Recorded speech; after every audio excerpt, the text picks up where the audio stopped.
गुरुवार व्रत कथा। प्राचीन समय की बात है। एक नगर में एक धनवान व्यापारी रहता था। वो बहुत धार्मिक और दयालु था, लेकिन उसकी पत्नी धर्म कर्म में विश्वास नहीं करती थी। व्यापारी गुरुवार का व्रत करता और भगवान विष्णु की पूजा करता, जिससे उसे व्यापार में बहुत लाभ होता।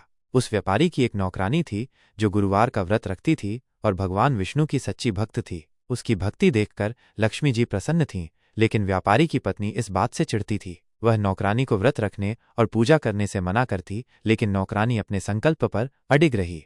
एक दिन व्यापारी की पत्नी ने सोचा कि उसके पति की सफलता और घर की समृद्धि का कारण गुरुवार का व्रत हो सकता है। ईर्ष्या के कारण उसने अपने घर की सफाई बंद कर दी, कपड़े धोना बंद कर दिया और पीले वस्त्र पहनने से इनकार कर दिया। इतना ही नहीं, उसने गुरुवार के दिन बाल धोना, घर में झाड़ू लगाना और किसी को भी दान देना बंद कर दिया। इसके परिणाम स्वरूप कुछ ही समय में उनका व्यापार ठप हो गया, धन धान्य समाप्त हो गया और घर में दरिद्रता छा गई।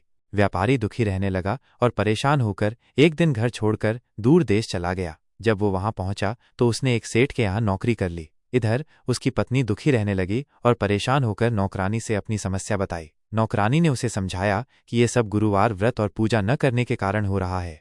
व्यापारी की पत्नी को अपनी गलती का एहसास हुआ और उसने पुनः गुरुवार का व्रत करना शुरू कर दिया। उसने भगवान विष्णु की पूजा की, पीले वस्त्र धारण किए, दान पुण्य किया और सभी नियमों का पालन किया। धीरे धीरे उनके घर में फिर से समृद्धि लौट आई। कुछ समय बाद व्यापारी भी वापस लौट आया और उसने देखा कि उसका घर फिर से वैभवशाली हो गया है। उसने अपनी पत्नी से इसका कारण पूछा तो उसने पूरी बात बताई। व्यापारी बहुत प्रसन्न हुआ और दोनों ने मिलकर जीवन भर गुरुवार का व्रत करने का संकल्प लिया।